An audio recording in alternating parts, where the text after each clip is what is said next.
Divrei Elo Divrei Elohim Chaim, but this is Mazor we live by. Berkat Adonai Eloheinu melech haolam asher b'shana b'mitzvah v'tzivanu al sefirat ha'omer.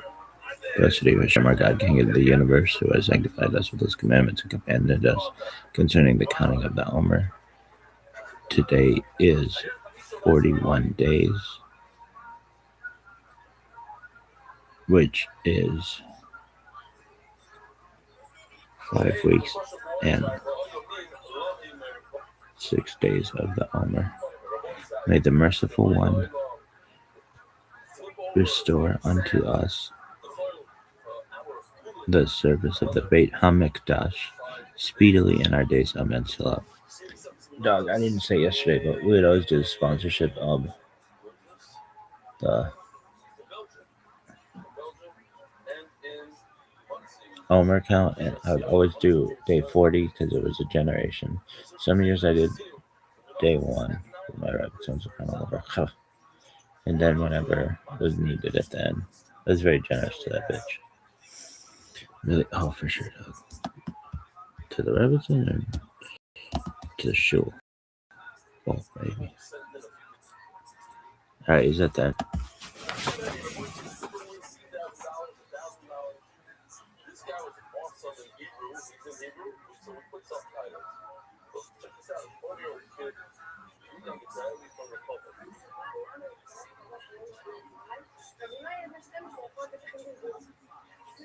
$37.61 creation of the world, birth of Adam and Eve, Chava. 36:31 1:30 Seth, son of Adam, was born. 35:26 2:35 Enosh, son of Seth, was born. 34:36 3:25 Kenan, son of Enosh, was born. 33:66 3:95 Mahala, son of Kenan, was born. 33:01 4:60 Yared, son of Mahala, was born. We've been doing this bitch for 100 and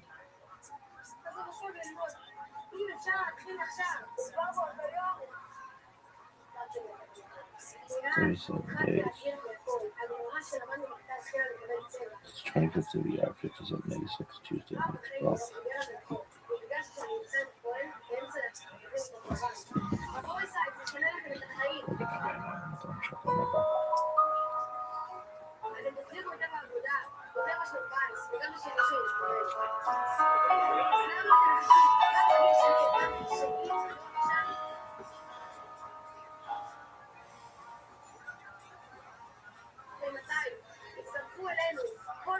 I'm Dr. Justin Sledge, and welcome to Esoterica,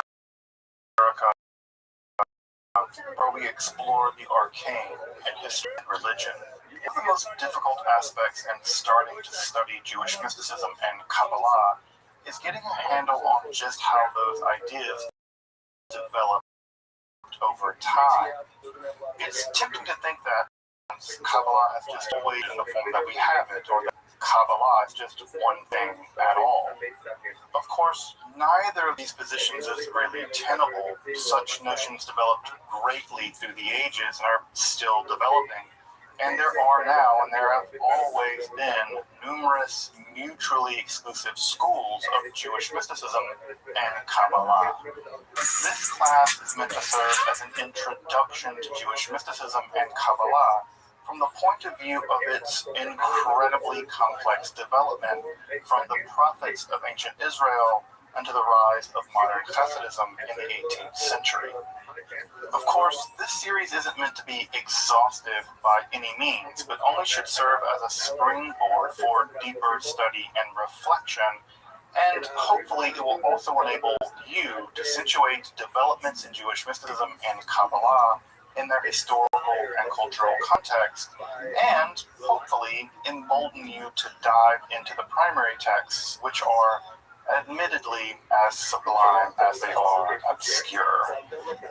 Let me express my gratitude to Congregation Tchia for allowing me to use these lectures to reach a larger audience here on Esoterica. If you want, you can find the entire series under the playlist Entering the Garden, an Introduction to Jewish Mysticism and Kabbalah. I'll be uploading them over the next few weeks, or if you find these episodes after autumn of 2021 and you want to watch the entire series, you can find them in that playlist. If you find this series on Kabbalah interesting, I'd hope you check out my other content on topics in esotericism and perhaps consider supporting the production of free academic and scholarly topics in occultism and hermetic philosophy by joining my Patreon or perhaps with a one-time donation. You can find those links below, and I really appreciate the consideration. Now, let's enter the garden of Jewish mysticism and Kabbalah. Well, I would say welcome back this evening to the second part of our 10-session romp through Jewish mysticism and Kabbalah. And we talked about last time, right? And Kabbalah, right? From Kabbalah. It's still way off in the distance. So we're still very much in the time period right around the turn of the Common Era. That is to say, around the year 0. All right, that's if you want to get an anchor of where we kept a little bit from last time to sort of see where we are in the lay of the land. We defined mysticism, at least for the purposes of this class, which doing things like defining mysticism makes it certain that everybody will disagree with you that studies this stuff. So I'm just basically, anytime I say, I'm going to define mysticism, it's like putting a target on my back. But the way that I want to define it is as a non-rational mode in which one experiences or learns about fundamental reality, and also the traditions that accrue around those experiences. So I would call someone, for instance, that studies mysticism for the idea that those mystics learn fundamental truths, even though perhaps that person themselves didn't have those experiences. I would also consider that person a mystic. So I would say that there's also the idea that you lean on the mystics to learn what they learn, and that puts you in the tradition of folks who are, in fact, mystics. And there's an entire tradition in Judaism of what we'll call intellectual mystics. Those much later. And intellectual mystics are those that say, look, I never had this experience, but I trust that this person did, and I think that they're fundamentally right. So that's also, I think, another form of mysticism that actually doesn't involve mystical experiences. And as I mentioned last time, the first Jewish mystics weren't even Jewish. The first Jewish mystics were Israelites, which is a much broader category. Remember that the Jews received that name, the Yehudim received that name as being the descendants of one of the tribes, that is the 12 tribes of Israel. And so Jewish mystics actually make up a minority of this. So many of the prophets we have in the Hebrew Bible are from all over. They're not necessarily Judahites. And we said that the two forms of mysticism that seem to have been prevalent in Israelite society at that time were folks who experienced theophany. That is to say, God showed up to them, God appeared to them. And on the other hand, for other people, God spoke to them. And if you speak on the behalf of God, that makes you a navi, a prophet. Although sometimes those folks are referred to as roeh, as seers. But the idea there is that we have the idea that either those folks can see the future or they hear something from God and they communicate that to other people. And those folks we typically refer to as prophets. And the most important theophany, speaking at least, we don't think that the theophany described in Exodus, where God showed up to the Israelites and to Moses, we're fairly confident that that's a mythological piece of information, not a historical one. We're relatively confident Isaiah and Ezekiel did have some kind of phenomenological encounter, and that encounter they recorded in the literature of the book of Isaiah and the book of Ezekiel, respectively. Now, the idea that, now you might be wondering, right, how can you say that Moses didn't exist? Well, it's not about whether he did or didn't, it's about what we have evidence for. And we just don't have evidence, really, to believe that happened, but we have pretty good evidence to believe that the experiences of Isaiah and Ezekiel were, in fact, recorded. And as we talked about last time, prophecy is very well attested all over the ancient Near East, with the weird exception of Egypt. Egypt is kind of prophet-free, which, all things being equal, sounds great. I wouldn't want to live anywhere. I don't want any prophets in my neighborhood. I don't want any guy walking down my street screaming at people because they're like, woe to the disbelievers, Yahweh's going to kill you all. I'm like, I'm going to call the cops on you again. So I don't want to live anywhere near prophets, and so Egypt seems like a pretty great place to be prophet-free. But at any rate, we saw last time that there are a great deal of prophets that live all through the ancient Near East, and especially in the Neo-Assyrian context, which tracks very carefully, very temporally to the ancient Israelite context. And so we have. Because he was inspired by Mitchell, he finished himself one of the businesses giving that about Jerusalem is dedicated to force out one decision system, the everyone public corner, boy that he was committing down the Syria for inmates, Mitchell this everyone shots, was sent by the Iranian and Levy's families. American animals, the Ishmael, stop and speed, the double, I think this is the new. Yeah, the new acceptance sponsor. That football, I brought the Bugsy, Ram Zepin of Yusuga, and memory of Ram Zepin of Yusuga. He's the one, that's the first day. That's the first day that we had in this membership. First day of COVID. That we think we're going to COVID rules, but very depressing. And you got over throughout Rothschild. And went down to zero. I was like dying by myself. Pretty.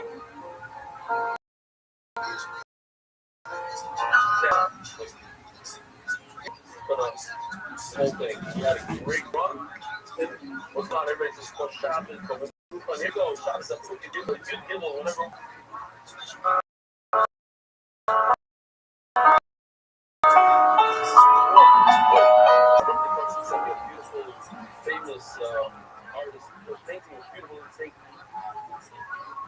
I'm Dr. Justin Sledge, and welcome to Esoterica, where we explore the arcane in history, philosophy, and religion.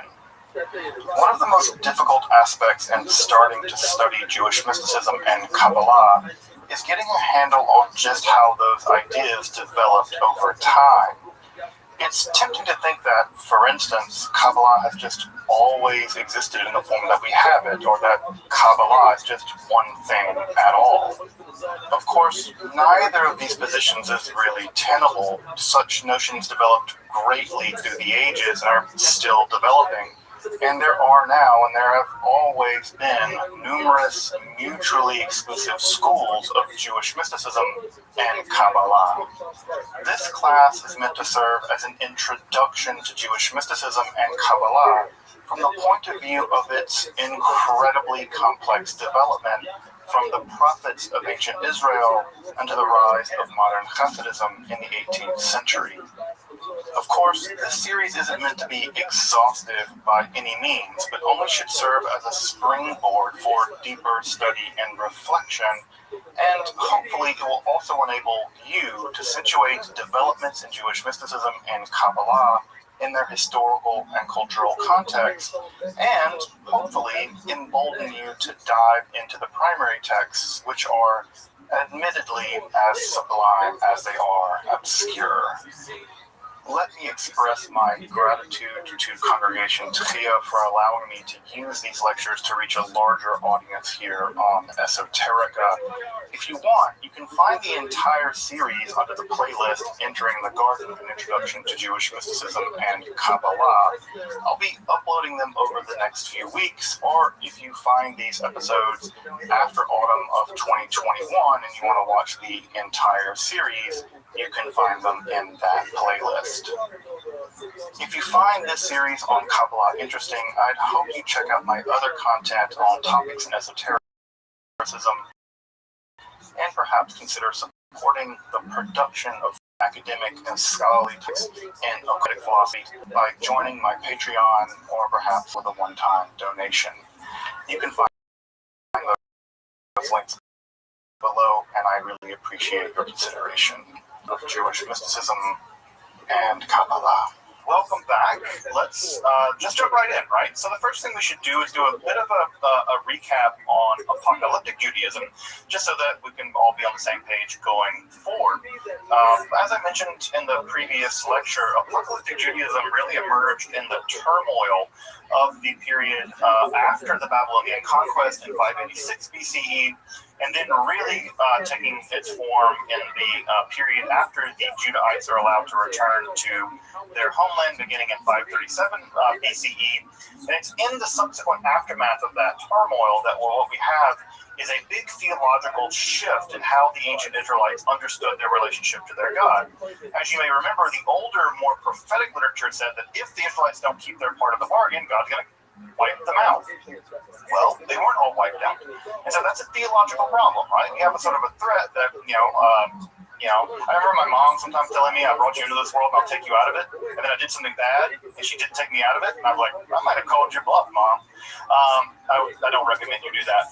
But, well, that kind of happened with the Israelites, right? God threatened, look, I brought you into this world, I'll take you out of it. And God didn't. So what do we do theologically with that? And what ends up happening and what ends up emerging is a new kind of theology and a new kind of interaction with the Israelite God. And so rather than the Israelite God communicating orally to prophets, what we have is a shift in the theology where rather than communicating orally, right, what we have is God communicating visually, right? God is showing the Israelites various kinds of things. And the biggest, perhaps most important thing that God is showing to the Israelites is that there's a plan, that everything that's happening is planned. There is a reason why you're suffering the way that you're suffering. There's a reason why wicked people seem to triumph. There's a reason why you've been returned to your homeland after being conquered by the Babylonians. There's a reason why the Romans, you had independence for a while, and now the Romans have conquered you again. Why is all this happening? Well, for the apocalyptists, there is a plan. And typically, right, other things that the apocalyptic literature also deals in is things like cosmology, right, the structure of the universe, history, why the universe came in. And specifically, what they're often really interested in is the origin of evil. Why? Because they're enduring a lot of evil. So they really focus on where evil came from and how evil emerged. And there's a lot of different competing theories in the ancient Israelite literature about the origins of evil. Some of those have to do with talking snakes in a special garden, and some of those have to do with angels coming down to mate with women and teaching human beings all kinds of bad things. But there are several competing theories about the origin of evil, and of course also apocalypticism is at least vaguely interested in the future, right? At least vaguely interested in the future. Not in the same way that perhaps we are now. If you're curious, in religious studies we have a whole different term for studying the future end of the world. That's called eschatology, from the Greek eschaton, which means the final things. But not all apocalypticism is eschatology, but all eschatology is probably apocalyptic, right? So there's a slightly different category. We'll talk more about eschatology later. And as I mentioned last time, there is a massive amount of apocalyptic literature. I think that if I skip back just a couple slides here, right, and you can remember here on the page, there's just a library of apocalyptic literature that gets developed, some of which occurs in the Hebrew Bible, most of which does not, right? And then, of course, we also have Christian and Islamic apocalyptic literature. This is a vast amount of literature. And I think, as I mentioned, if you were to take the apocalyptic literature and compare it to the actual surviving literature of the Hebrew Bible, there's almost just as much apocalyptic literature as there is other material in the Hebrew Bible. So it is a treasure trove of material, most of which I think most people have never read before. Much of which was lost for a long period of time, actually. Of course, the most famous pieces of apocalyptic literature are the books of Daniel. Daniel 7 through 11 is sort of the locus classicus of the genre. It really sets the stage for the genre. But of course, also is the book of Enoch. Of course, the book of Enoch, as you may know, isn't actually one book. It's about 5 different books that are stitched together, and there's various kinds of Enochian stuff in there. And in addition to that, there isn't just one book of Enoch. There are actually 3, right? We have 1st, 2nd, and 3rd Enoch. So in the Enoch literature alone, 1st Enoch, I think, comprises almost 100 chapters. It is a massive book. So Enoch is a terribly large volume, and of course 2nd and 3rd Enoch are also part of that literature as well. So even the Enoch literature is itself really vast if you get down into reading it and studying it. And of course the apocalyptic literature is marked by an intense use of symbolic visions and it heavily features what we call ex eventu prophecy, which is where you describe a current situation in encoded language as if it's going to occur in the future. Now, this has led to a lot of confusion, right? Because when you read the book of Daniel, many people now read the book of Daniel as predicting the future, right? This is going to describe the coming war with Russia or China or something. But the reality is, it actually describes the Persians and the Romans. It describes what's going on in their time period. And so this has led to a lot of confusion. And in many ways, the entire Christian evangelical world has this intense idea that encoded in the Bible are the secrets about how the world's going to end. Well, the truth of the matter is that these writers are describing things happening in their own day as if it's going to happen in the future. And so that's led to, again, an entire genre of theology, what is sometimes called end times theology or end times research, eschatological research. But the original message of that literature was not about the end of the world. It was about criticizing conditions on the ground. So you may, in some sense, think of some apocalyptic literature as having a kind of social justice bent or being a kind of critical literature in the sense of social criticism, except for it's happening at a much different register. It's happening at a much different register than we might think of social criticism now. All right, so as I mentioned, right, this kind of literature, the apocalyptic mode of Judaism, would set the stage for a great deal of developments in Christianity and Islam. In fact, one might even describe Christianity as a form of apocalyptic Judaism that kind of got independent, right? It sort of got escape velocity and shot off Judaism. But other forms of apocalyptic Judaism existed as well. Organized forms of apocalyptic Judaism, perhaps second to the Christians, would be the Essenes. The Essenes were also an apocalyptic sect of Judaism, though they were probably wiped out during the Great Revolt. In fact, Josephus even describes how they marched out to battle and they were massacred in a couple different battles. So it didn't work out for them. One of the things that's worth pointing out here is that apocalyptic Judaism did not prove popular in proto-rabbinic and rabbinic circles. So we'll get to that. We'll get to why that is a bit more this evening, and how apocalyptic Judaism did survive into rabbinic Judaism and how it didn't. And again, part of what's going on here is the rabbis have a very simple agenda, folks. Their simple agenda is survival. Their job is to make Judaism work in the aftermath of the destruction of the temple and in the aftermath of the genocide committed by the Romans after the Bar Kokhba rebellion. And so what the rabbis are concerned about isn't, right, this final battle with evil. They're really concerned with how do you cook kosher food in an oven that has these characteristics. That's the kinds of things they're worried about. They're worried about continuity and not about theological clamoring over what's going to happen in some grand titanic battle. And so, because that, again, if you really do believe that God's going to intercede on your behalf in some grand titanic battle, well, you might march out trying to pick a fight with the Romans because God's on your side. Well, and you might get massacred. So the rabbis are less interested in those kinds of theologies, although with an exception we'll talk about tonight. And the reason why is they've seen them fail over and over again. You can imagine, right? After the 15th Messiah has come along and led a bunch of people into battle against the Romans and died, you can imagine that many of the people who are trying to keep the situation going are not impressed with that anymore, right? After the 5th failed Messiah, people are like, this Messiah stuff is just getting people killed. And by the way, it's still getting people killed. Right? You can talk to those folks out at Waco, you can talk to folks at Shrinko, you can talk to a lot of folks. Messiahs often lead their people into great peril, and it can lead to all kinds of problems. By the way, Jesus wouldn't be the first nor the last Messiah. There's been a lot of Messiahs that come and go. They typically share the same fate as Jesus, though they don't typically enjoy the same success that the Jesus movement did. So, the proto-rabbinical organizations, the proto-rabbinical movement was not very copacetic to the rise of the apocalyptic form of Judaism. So again, if you have questions, just make sure to put them over there in the chat. I'll try to get to them toward the end of the lecture. So whether they're clarifying questions or digging deeper into whatever. So let's turn to a form of mysticism that did emerge from the apocalyptic mode of Judaism, but did survive in the rabbinical world, right? That did survive into the rabbinical world, and that is going to be Merkabah mysticism, Merkabah chariot mysticism.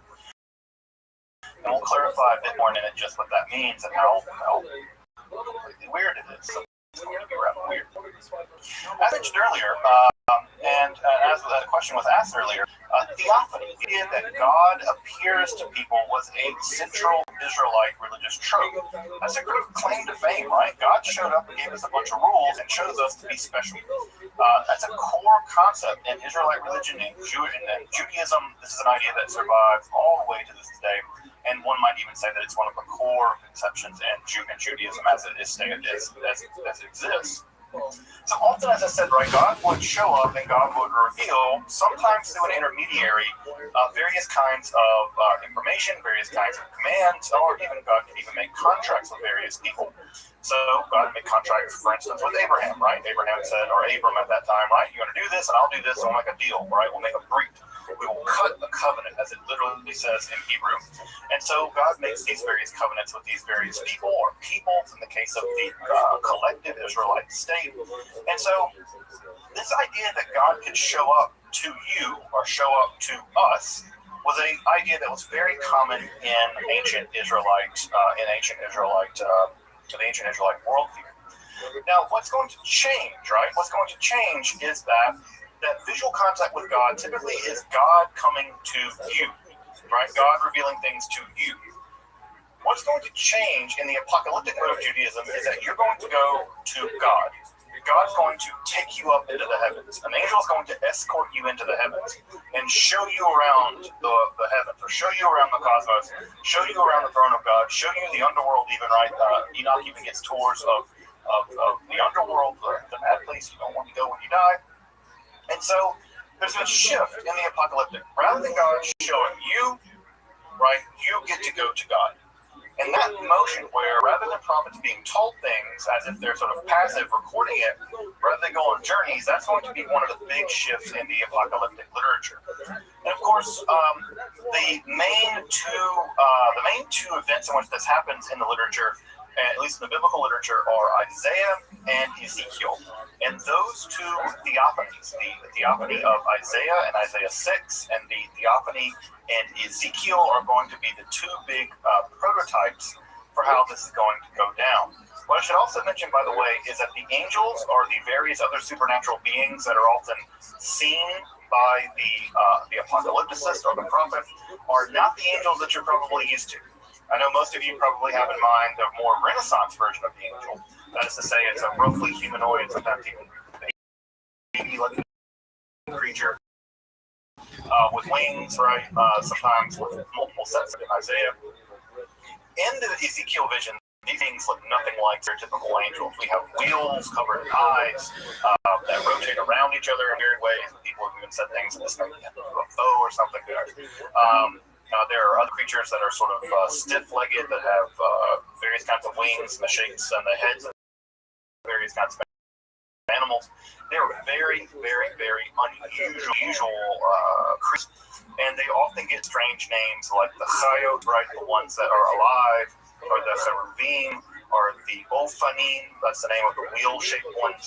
So biblical angels or biblical supernatural creatures are very unlike the cherubic angels that you may have seen adorning paintings from the Renaissance. Israelite angels don't really appear like that. What's important about the apocalyptic is also what's going to be added from Isaiah and eventually into Enoch, where they're going to be given visions of the throne of God. They're going to be taken to the very apex of reality, which is God's throne room, and they're going to be shown images of the throne of God. Well, to get to the throne of God, you can't just kind of go, the old, what Maynard's saying, right? You can't get there from here. Well, you can. You got to travel. Right? And the way that you travel typically is you travel up through the various spheres of the heavens, right? They're typically thought of as being 8 spheres of the heavens, and all of these spheres are inhabited by all kinds of supernatural creatures, angels and otherwise, demons in some cases. And you ascend through these spheres, right? And eventually you're given access to the palace where God lives, and you're given access to a vision of the throne of God. We first see this begin to happen in some of the literature associated with the character Enoch. Enoch, as you may know, is famous because Enoch never died. The Bible simply records that Enoch walked with God and God took Enoch away, right? So Enoch is one of the few people in the Hebrew Bible that is never said to die. Of course, Enoch, along with Elijah, are two characters that are said to never have died. Now, this what ends up happening, right, is that the structure of the Israelite cosmos gets really thick. As you may remember from the first lecture, right, when I described the Israelite cosmos, what we have basically is a dome, right, and that dome is full of water, right, and it rains down, hails down, or rains down, right, and God is above that dome. Well, what ends up happening is that after the Israelites come in contact with the Persians and the Greeks especially, and somewhat to some degree the Persians, they have a much more robust vision of how the cosmos works. Right? These are the guys that are going to invent things like astrology. And for them, what you have are various planets ascending, right, beginning with the moon and ascending all the way up to the planets, right? And so the universe gets much bigger. And of course, if those planets are moving around, right, they got to be moving through something. And what are they moving through? Well, there's a lot of debate about it. Aristotle thought it was crystalline spheres, but there's a lot of debate about what's going on. The most important point here is that the Israelites are going to inherit a quasi-Hellenistic, quasi-Persian worldview. When I say worldview, how they view the world. And the old Israelite conception of the universe gets more complicated, right? A lot more complicated. So, right, what we have in the aftermath of some of this apocalyptic literature, specifically the Enoch literature, and if you ever want to read the Enoch literature, I can recommend a good translation for it. It's really fascinating literature. There's going to be a question here, right? We have the idea that Enoch ascended into heaven and had visions of the throne of God. Curiously, other people do this. Is it possible for someone else to make this ascent? And we're going to complicate that term ascent here in just a minute. And what's shocking is that the answer is yes. They say, yeah, you can go into the heavens and see the throne of God if you make this ascent through the various spheres of the heavens.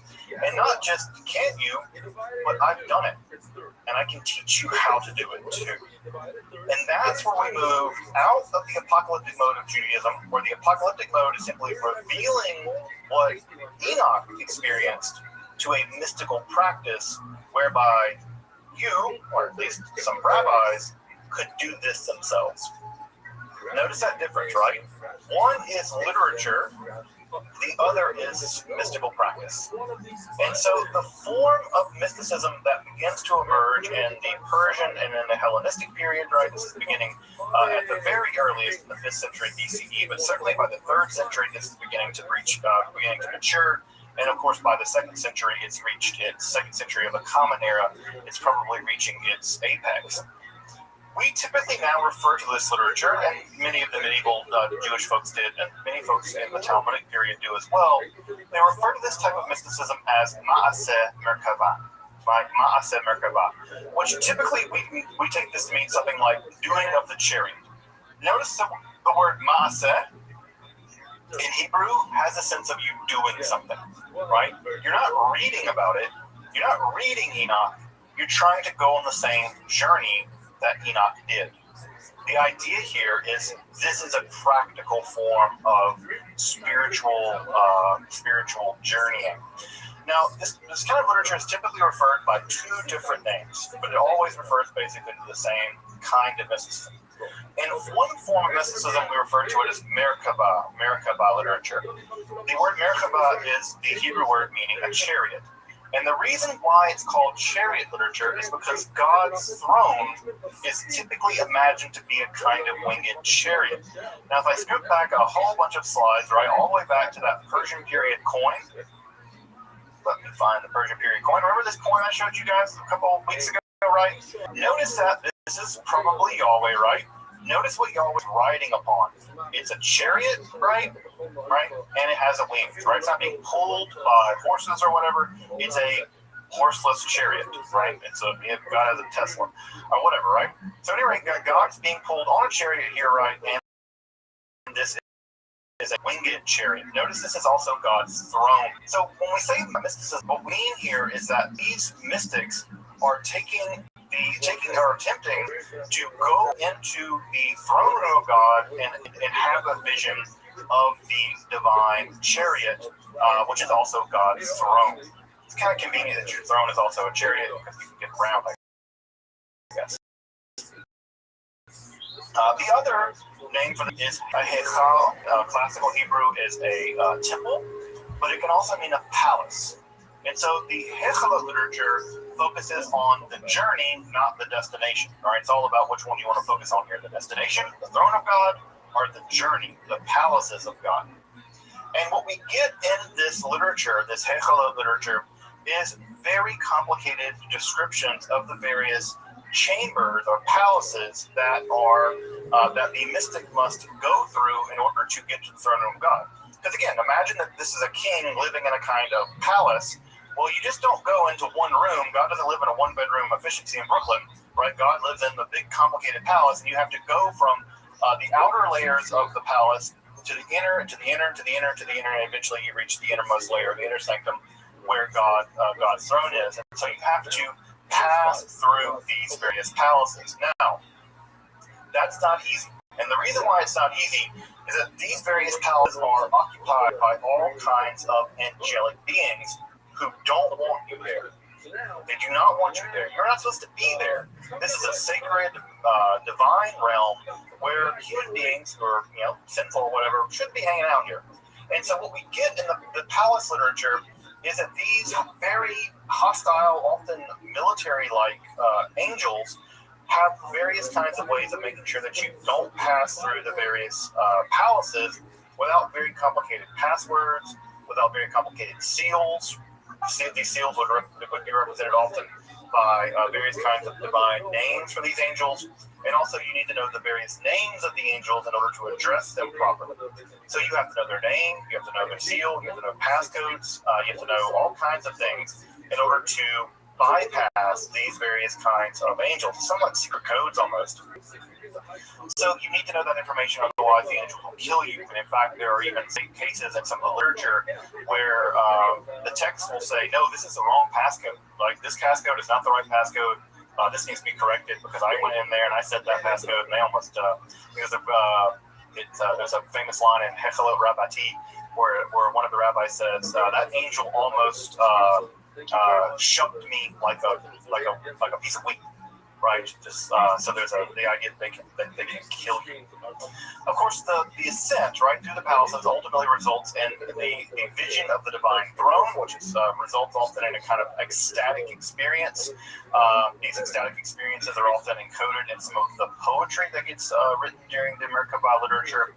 And what's even more fascinating, and this is where it gets incredibly controversial, as you might imagine, you can sit on the divine throne. A couple of instances where people sit on the divine throne and they are transformed into angelic-like beings. This, in fact, happened to Enoch. Enoch was allowed to sit on the divine throne, and this transformed Enoch into a divine angelic being known as Metatron. And Metatron actually becomes the angel of the throne. Again, you can ask yourself, like, how can a throne of God? Well, that's part of what makes literature so shocking. Further, even more shocking, you can have a vision of the divine body. Now, you're probably thinking to yourself, God doesn't have a body. One of the things that Judaism teaches is that God doesn't have a body. Well, kinda. God in this literature does have a body, and God's body can be measured. God's body can be measured. And typically this subform of Merkabah literature is called Shiur Koma, which in Hebrew or Aramaic actually means something like the measurement of the body, or the measurement of the vastness, or the measurement of the heights. And so what happens in this literature is that you're given a glimpse of God, and you're allowed to measure the body of God and meditate on the dimensions of the divine body. I'll show you an example of what that looks like in just a moment. So this form of mysticism is genuinely weird. What we have often are phenomenological reports, which is to say we have the mystics who actually give us a report of what they experienced. We have advice from other mystics actually telling other mystics how to do this and how not to do this. We have mystical advice entering into this, including some idea of the kind of techniques that they may have used in order to induce these visions. And there's also a great deal of literary flair. These documents are very well written. They are intentionally trying to be perhaps provocative. And what we get in these documents is a really fascinating glimpse into how they may have practiced this stuff. Also, it's worth pointing out at this point that for whatever reason, and there's still debate about this, for these mystics, for the Merkabah mystics, you don't ascend to the palaces of God. You descend. Right? It's your day, Merkabah. You descend to the chariot.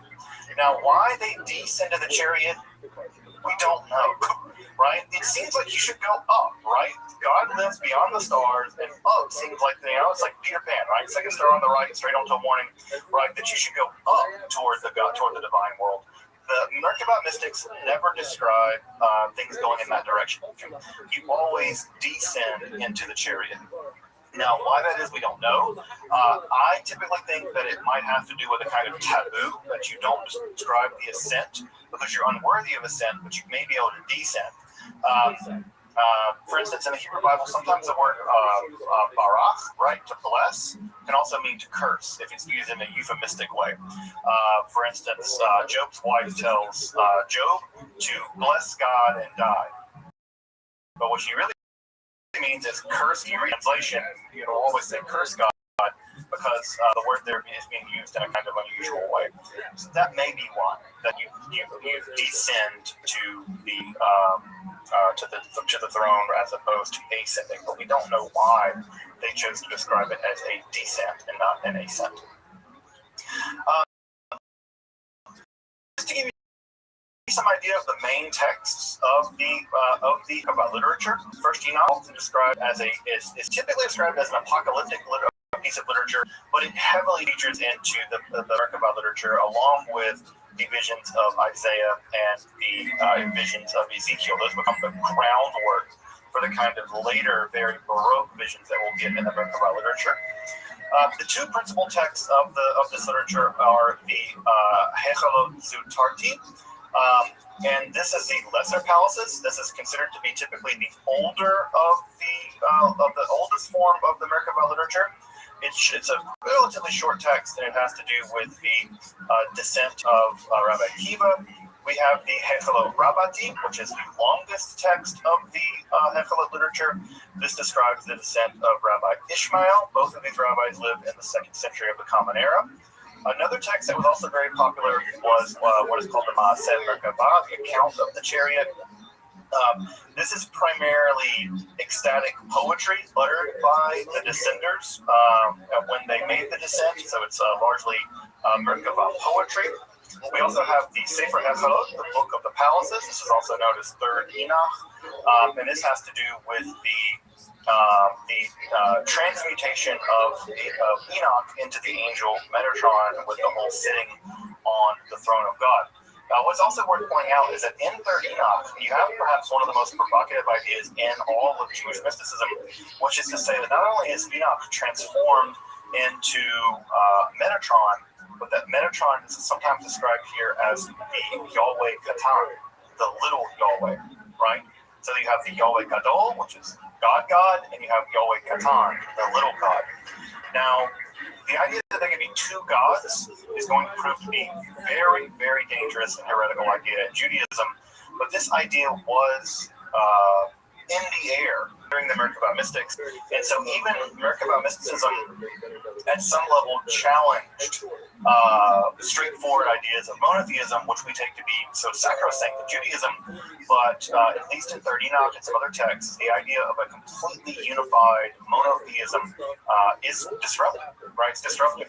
And there's some ideas that even the Trinity may have emerged as some of may have emerged in conversation with some of this idea that there is a greater God, a lower God, and things like that. So again, basic assumptions you make about Judaism are disrupted by some of these mystical ideas. One of which is that that there is a lesser Hashem, a lesser Yahweh, and that idea is, I think, very, very shocking for many people.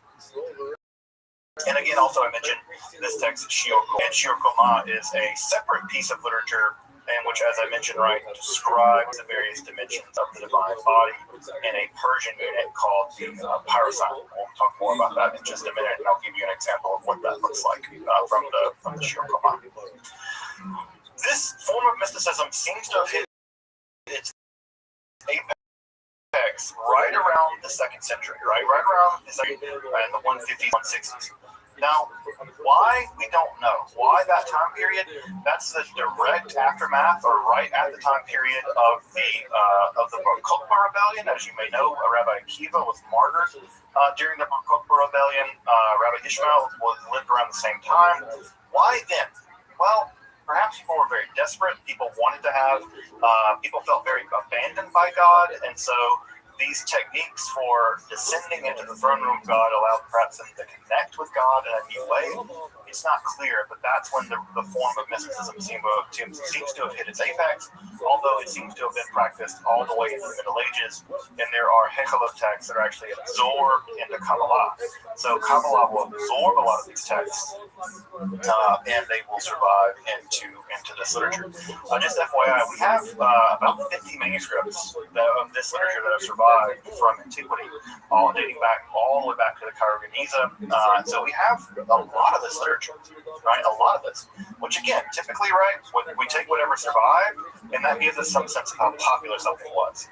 50 manuscripts is not nothing. Right? No, they're not all complete. They're not all in great shape. But the fact that there are 50 of these manuscripts that have survived, some of which survived all the way from Palestine or Babylon, they were moved across North Africa, they were absorbed into the European context. That shows you that this literature is being copied, it's being appreciated, it's being admired. But it's really fascinating. It's really fascinating to survive some of the manuscripts. We think that the way this literature was formed, and this is a going theory right now, most literature, by the way, often also mentioned in Aramaic, not in Hebrew, which means that it was also being written in the vernacular at the time. This is literature not meant, this was literature meant to be read and wrote in the vernacular. What we think happened is that there are smaller phenomenological units. Phenomenology is the $4 word that means experience, right? These people are having experiences. They're recording those experiences. Those experiences are what we call microforms. They're just very small snippets of discrete mystical experiences.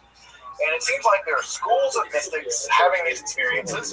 So I might go to the first heaven, you might go to the fourth heaven, right? I might go to the third one, you might go to the second chamber of the fourth heaven. And over time, what ends up happening is that all of these various microforms get stitched together into what we call macroforms, much longer documents, in which narrative sections are kind of stitched into these microforms to form these larger narrative structures. And at some point, this got systematized, and we can see the systematization process happening in some of these texts, where the various palaces are very systematically described as having various kinds of chambers, kinds of angels, and we know exactly how many angels are there and how many angels serve them, and they're organized very much like an army. In fact, they're organized very much like the Roman army. A lot has been made about that the writers of these texts are imagining a kind of powerful army existing in the sky or existing in the divine realm, and it mirrors very closely the Roman army, which, by the way, also helps us to date some of this material. The Romans only existed during a certain time period. So what we get are these microforms, right, which are probably the result of mystical experiences. Those are stitched together in schools of mysticism, and then those are filled out in a more literary way, and the texts that we have now are those final literary forms in the form of the Hechelot Zatarti or the Hechelot Rabbati. So we're fairly confident, the leading scholars in the field of this material are fairly confident that this literature is downstream of actual mystical experiences held in various schools of mysticism that are produced in a literary way over the course perhaps of several centuries. And as I mentioned, what we have in this literature are accounts of heavenly journeys, or accounts of journeys through the divine realm. And in these texts, we have very complicated passcodes. So many of these passcodes are angelic names that we don't understand. They're very long strings of characters in the Hebrew alphabet. We don't know what these texts means, what these names mean. They don't look like typical angelic names. And so we have these angelic names, right? So you would descend into a palace. There'd be an angel guarding the door. You would address that angel by their name, and the fact that you knew that angelic name meant that they might let you into the room, and then you could pass to another level, right? And then you would encounter several other angels, and then you have to know various kinds of secret codes, or it's like sort of like divine espionage or something. So you would need to know several secret codes, and eventually an enormous mass of literature developed of just code books of various angels, where they live in the divine realm, how to bypass them, what you might need to bring them, because you might not be enough to know their name. You might have to bring them things, or give them seals, or show them sort of various quasi-magical devices. But next week we'll be getting into Jewish magic, and we'll see some of these angelic seals and these angelic magical passcodes. And what you would do is you would bypass these very fearsome angelic guardians, and you would have visions of various aspects of the divine world. And this would almost always result in a mystical vision. And downstream of that mystical vision, there would be a poem written, right, describing what you saw. So most of this literature is sections describing the structure of the divine world, lots of passcodes and angelic names, and then hymns, right, describing what they saw, what they experienced, etc. So there's a lot of hymns and things in this. By the way, some of these hymns have actually survived into the Orthodox liturgy, especially around the holidays. So if you've ever been to a Rosh Hashanah service or a Yom Kippur service, in the traditional liturgy, there are survivals of these hymns, these Merkavah hymns in there, and you might immediately know why, right? Because think about what's happening on Yom Kippur, right? You are literally at the gates of the divine palace, and your prayers are entering the gates of the divine palace, and it has a very Merkavah feel to it, if you want to frame it that way, which I think would be a cool way of framing one's Yom Kippur experience, as kind of approaching the gates of the divine realm and kind of, being threatened, right? It's terrifying. God can judge you. God can kill you. God's just figuring out what's going to happen. So it has a very kind of Merkavah feel to it. I can pull some of those hymns up maybe next time. The most famous example of one of these hymns, most famous examples of one of these stories of the Merkavah mystics, the account of the four that are the Pardes. So Pardes, and this is actually where the name of this class comes from, right? Pardes means something like orchard. And what ends up happening is that we have this tale found for us in the Babylonian Talmud, and it's actually found in several other places earlier than the Babylonian Talmud. But typically the most famous in the Babylonian Talmud is Chagiga. There's a lot of strange things in Tractate Chagiga. It's about the holidays, the Chagim, and it's found at section 14b. What we have here is an account of 4 different rabbis from the 2nd century going into what is called the Pardes. The Pardes is a kind of orchard outside of the temple, right, or outside of the palace. If you can imagine, it's like the garden of God. They go into the garden, and what ends up happening is that Rabbi Akiva, who's a very is a typical hero in this form of mysticism, warns them that they're going to go into this garden and they're going to see an illusion, right? They're going to see pure marble, but it's going to look like water. And when you see the illusion of the marble, do not say it's water, because you can't be wrong, right? It's a kind of maybe it's even like a booby trap or something that will weed out the weak or weed out the unrighteous when they enter into the palace. Now again, already in this piece of literature, Akiva's done this already. He's been there. He has an experience of seeing it and thinking to himself, maybe that's water. No, it's not. It's actually pure marble. And if he would have gotten it wrong, he could have suffered this fate as well. Well, what we're told in the story is that 4 of them go into the Pardes, and only 3 of them, or only one of them really emerges successfully. One of them dies, right? One of them actually looks, says water, and it dies. He's stricken dead. One goes insane. In fact, the phrase in Aramaic is he went outside. Ben Zoma went outside. And we have other accounts in the Talmud where Ben Zoma doesn't behave normally after this. There's a situation where one of his teachers comes near him And in tradition, you're supposed to stand up when one of your teachers comes near you, and Ben Zoma didn't. And they say, what's wrong with Ben Zoma? And it says, he's outside, right? And the idea is he never came back. He's had some kind of internal mental trauma, and he's never returned from this experience. Even worse in some ways is the poor fate of Elisha ben Abuya. Elisha ben Abuya is a very famous rabbi of the 2nd century.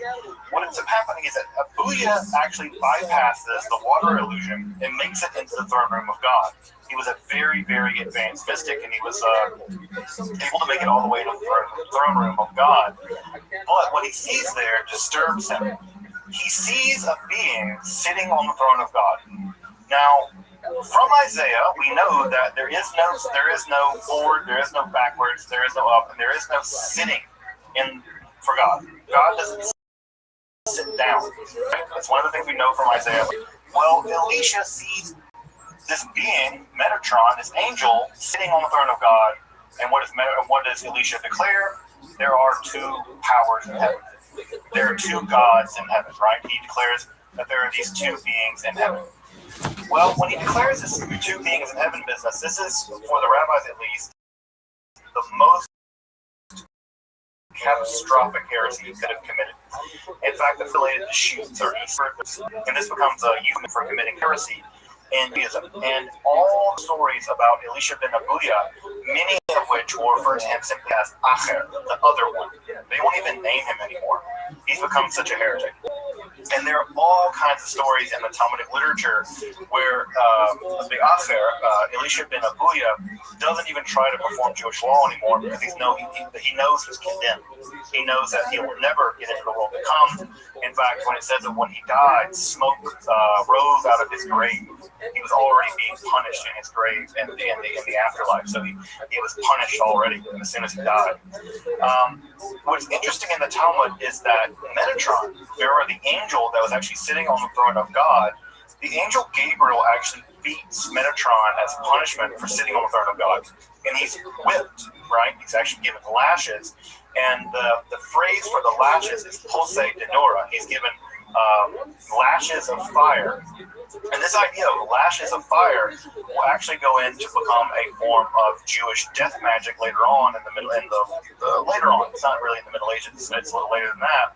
And we'll get to it next week when we talk about Jewish magic, that there's an idea that you can actually call the angel of death to audit someone's sins.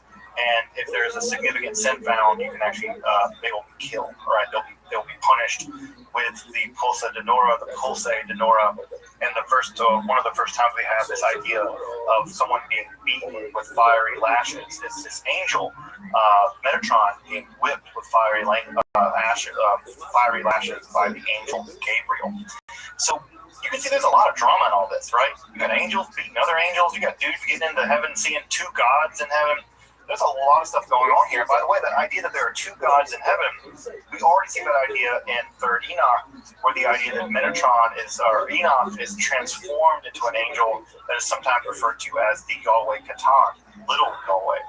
And again, it's clear that the rabbis are pretty concerned about this whole business. And, again, the Talmud may be a reaction to it, although it's clear that Rabbi Akiva, perhaps one of the most famous rabbis in the entire Talmud, himself is a kind of shaman in all this.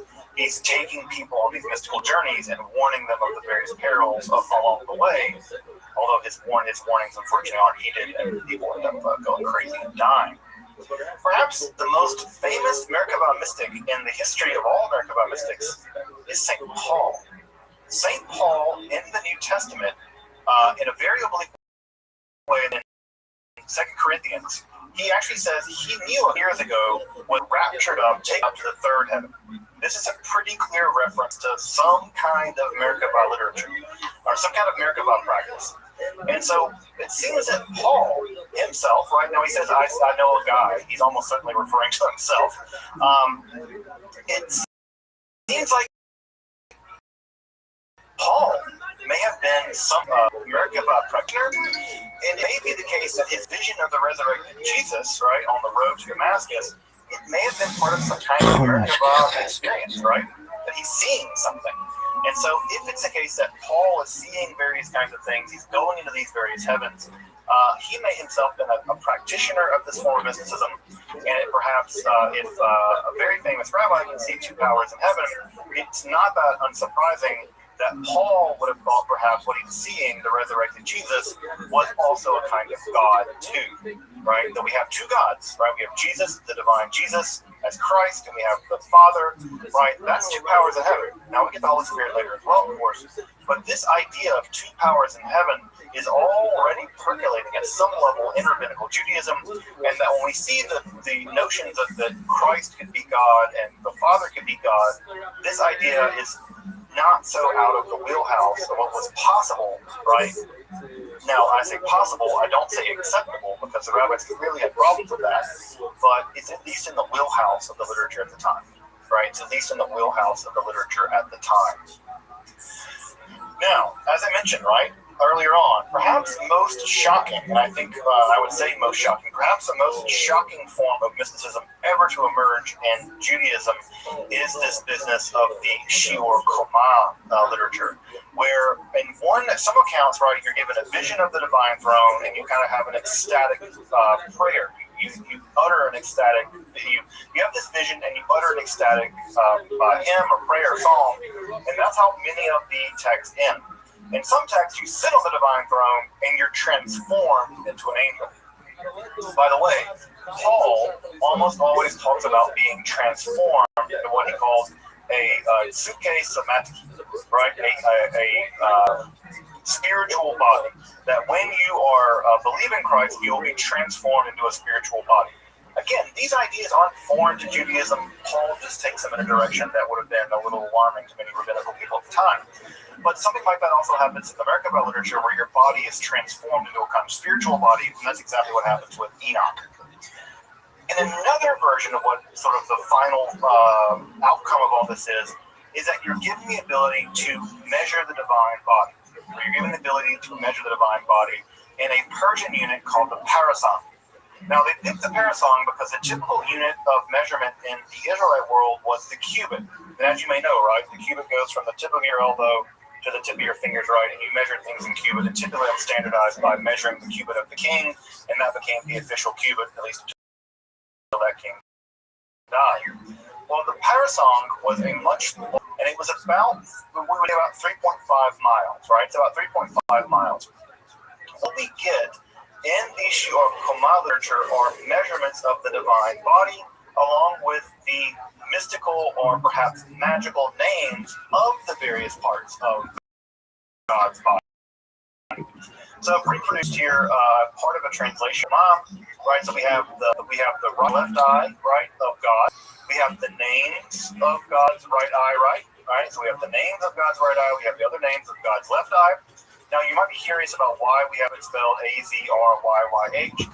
That's because we have, in the Hebrew text, right, it will be Aleph, Zion, Resh, Yod, Yod, Hey. Right? Now, you might be asking, well, why didn't you translate it out? Well, the simple answer is we have no idea what these words mean. They're not Hebrew words. They're not Aramaic words. They're some kind of unusual, mystical word that we're not quite sure what they mean. Now, what's important about that is that next week, when we begin to talk about Jewish magic, we're going to see something very similar happen in Greco-Egyptian magic. There are going to be long strings of words that aren't Greek, they're not Egyptian, they're not Hebrew, but they are said to have magical power.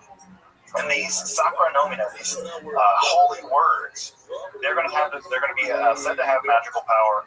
And already in the Shiur Koma literature, they're already showing up. And so we have these long strings of Hebrew characters, but no one knows what these characters mean.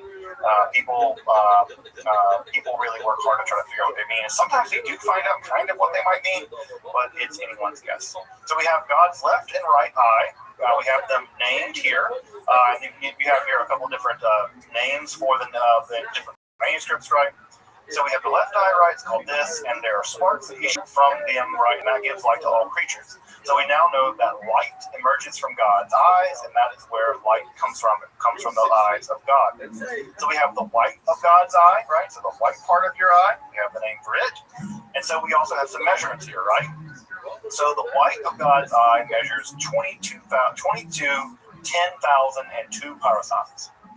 That's a huge number.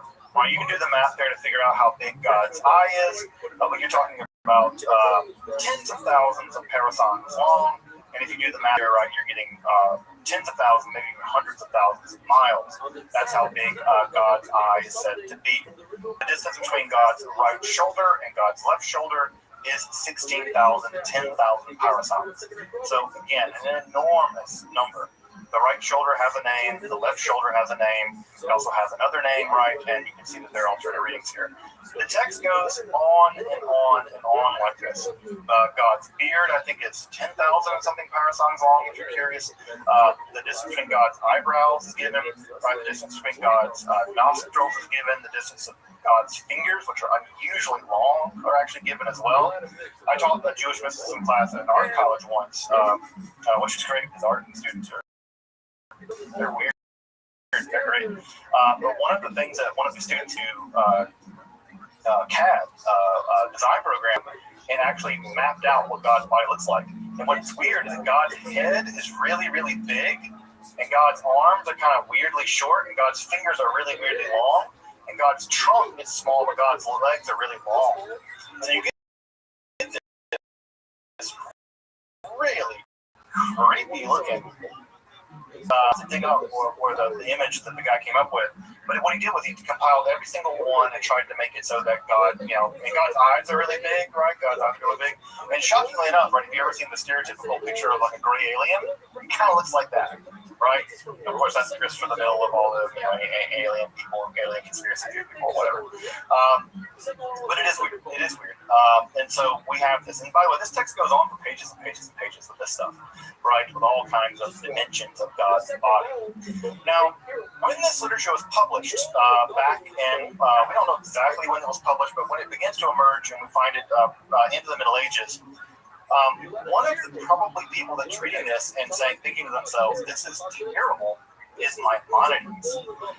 There's a great argument that the Guide to the Perplexed, if you've ever had the, what's the right word, the pleasure or the punishment of having to read the Guide to the Perplexed, right? Because it's just as likely to perplex you than help you. One of the things that's true about it is that one of the main theses of the Guide to the Perplexed is that God does not have a body. And that what Maimonides does for the vast majority of that book is spend time going through every single metaphor of God's body. God's hand, God's eyes, God's legs, God's hair, whatever. And Maimonides goes through every single time the Bible describes God as having a body and shows that it's not to be taken literally, it's to be taken metaphorically. It's possible, and I think likely Menachem Kellner has written a book about this, where Menachem Kellner argues that at least in part, the most important piece of Jewish philosophy ever written was written to combat Merkava mysticism and Shior Koma mysticism. That's high praise, right? There's no higher form of praise than parody or criticism. Because if people are criticizing you, that means that they're taking you seriously, at least at some level, they're paying attention to you. And it seems that Maimonides, at least in part, is writing the Guide to the Perplexed as an argument against this form of mysticism. Now, what's worth pointing out here, right? What's really worth pointing out here is that this form of mysticism lasted for hundreds of years. We'll talk about that more in a minute.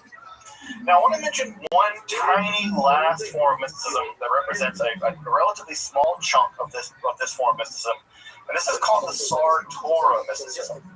This is a distinct form of Merkava mysticism, and in fact, it might not even be Merkava mysticism at all. It may actually cross the line over into magic, but it's always recorded in so there'll be a Merkava text, and then all of a sudden there'll be a chunk of text that doesn't quite read like a Merkava text. In this literature, we typically refer to as the Sar Torah mysticism. Sar Torah mysticism is unlike the Merkava mysticism, where you descend into the divine realm to learn various kinds of secrets.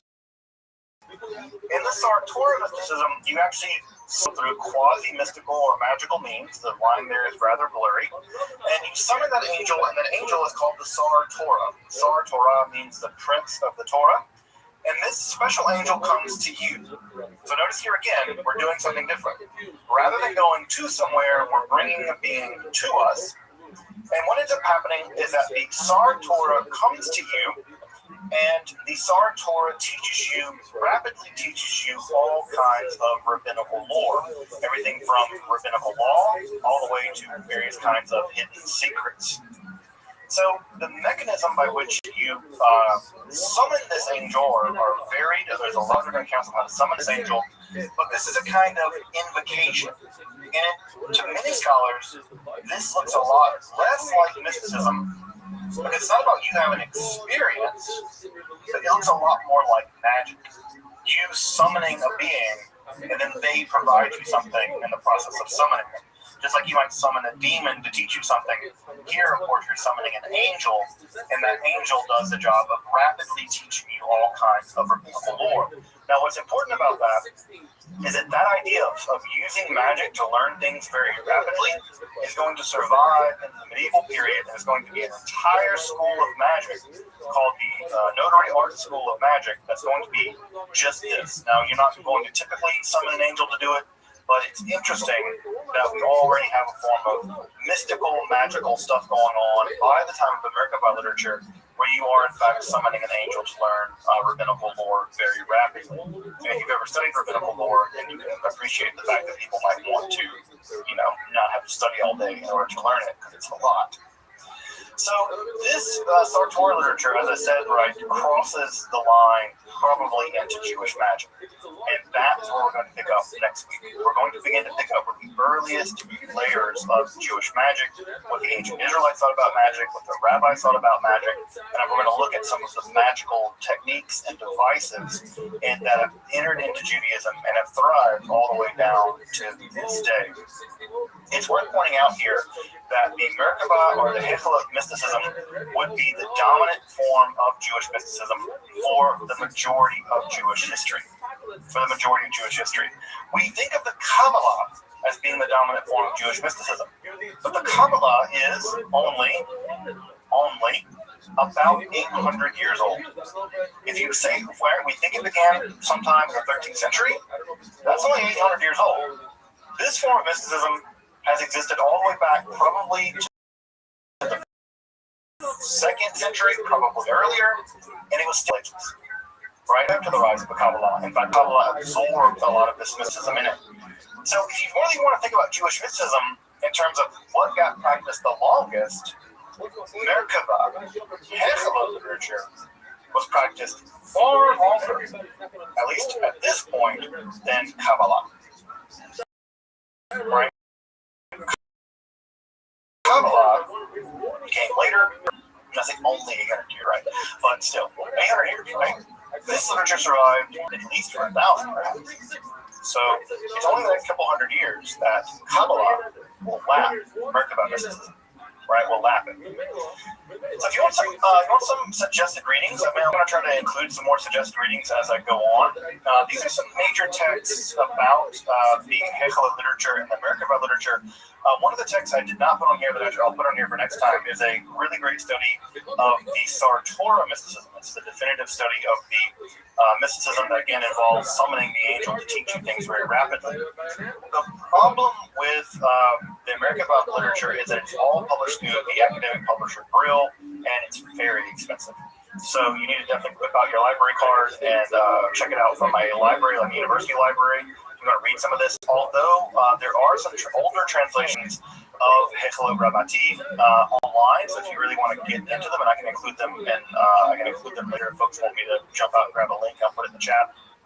If you really want to read some of this Merkabah literature, but I've included some links here for various studies of both the literature itself, but also some studies of the entire form of mysticism. And so I can include a link to, I can jump out at this moment, I'm going to do some questions and answers. I can jump out and grab a couple links to folks if you want to check out the Shiur Koma, the Major Mysticism, or the Hechel Rabbati, the largest text of the Merkabah tradition. So, Now this week, right, we have a bridge. And that bridge is going to connect us to Jewish magic. We're going to talk about the connection between Jewish mysticism. We now have a bridge to Jewish magic. And Jewish magic is going to be a huge part of Jewish mysticism. In fact, when we talk about Kabbalah Ma'asit, right? Kabbalah Ma'asit is just basically Jewish magic. Practical Kabbalah, the doing of Kabbalah. But practical Kabbalah is in fact just the code word at some level for Jewish magic. And it's to that topic that we will turn to on Wednesday, which is weirdly enough, like 3 days from now. We will turn to that on Wednesday and we'll pick up with Jewish magic. Welcome back, and thank you for joining me as I explore the garden that is Jewish mysticism and Kabbalah. Again, if you'd like to support my work of providing accessible, free, and scholarly content on topics like Kabbalah, alchemy, and the occult, along with magic, hermetic philosophy, consider supporting my work on Patreon or perhaps with a one-time donation. You can find those links below. Until next time, I'm Dr. Justin Sledge, and thank you for watching Esoterica, where we explore the arcane in history, philosophy, and religion.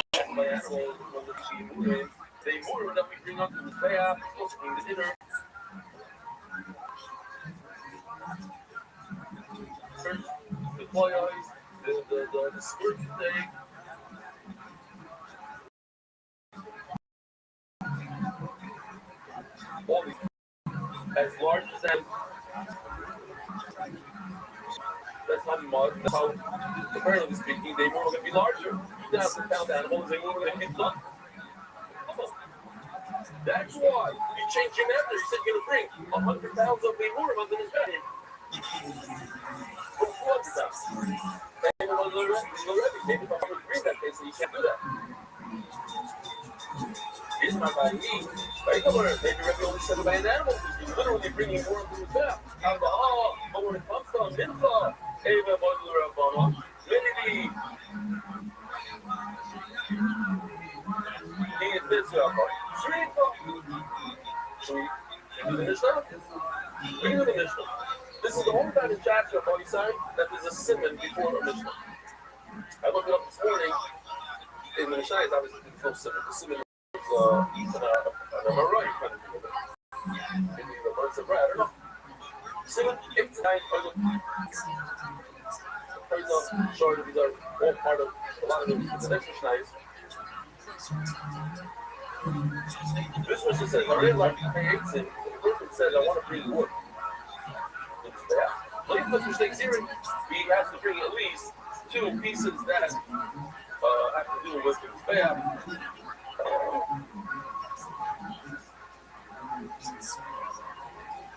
Pieces. The size of those back, the size that you're bringing in the water. Look at another snake here. We're going on, and he says, I'm going to bring it in. We're going on. Look at this big pipe. After that, boy, I never think cleans out in the bite. He's like, yeah. We'll never do something. Doesn't matter what that is. You make it rough on this thing. Yeah.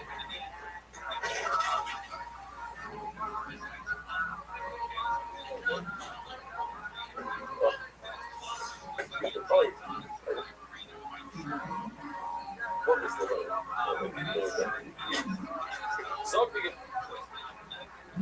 It says, we're going to look at the final. If a person donates to the final, it means one. You need to like this.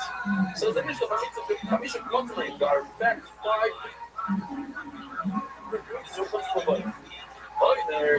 Allah, look, boy, no one. First, there's nothing except in front of something going on. But if there's no fighting, he shouldn't give less than 1 on pizza. And I just get called, and the 5 minutes. Always repeated. Y'all even playing for the bite. Should have 1 pizza of the bite. I'm out of the playing for foot. If you take this pizza of the bite and you're not going to keep in your house, try it. Same thing. take the squeeze and put on his neck because they're not the right people. Shaboy side, take a look at this. I know you love. I think myself, that's before we learned about this, we weren't very familiar with the shofar. And the Zekin, this guy, he said the Zekin is somebody asked me, she was out with the Zekin, the two spoons, and in each spoon is one mitzvah worth of levina.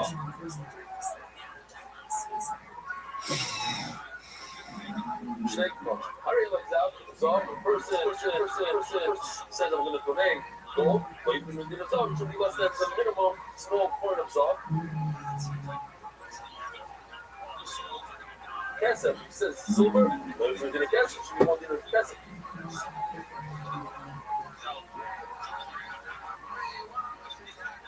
Let's just not bring the smallest point of copper. That's not copper, but he doesn't want that. Rabbi didn't need that much Rabbi, because I don't know what I specified. Yeah, maybe this is beautiful. Yeah, maybe actually ever like, that's it. Come on, look at that, come on. Keep on getting it. When it comes to 100,000, 2,000, no, that can't be that much. He's a guy, real quickly, in yeshiva, he was selling cake.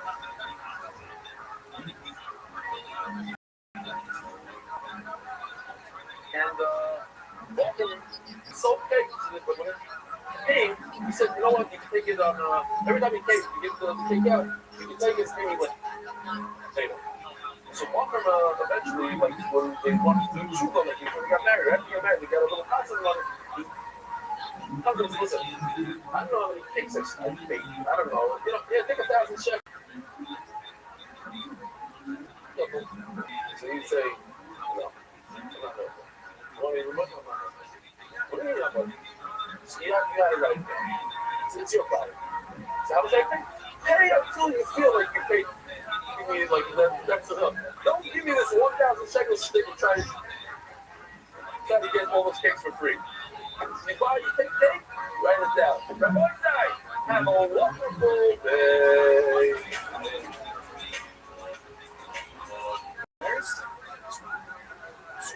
Spreading words around the world. Sponsor is shared today. Anyway,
See you on the 7th.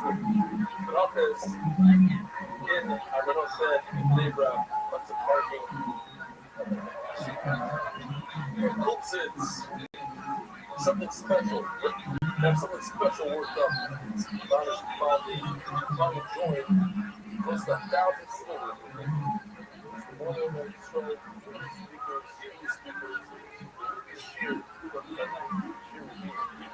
And we're actually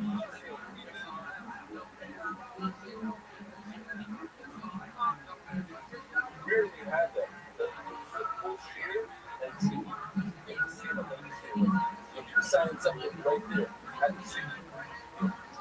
The whole point is to see it. It matches the seal.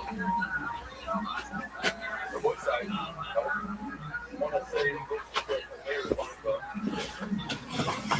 Hey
everybody, welcome to the show. How's it going? Here at Kill Tony, we're Big Blood, the #1 live comedy podcast live in front of a live audience in the world.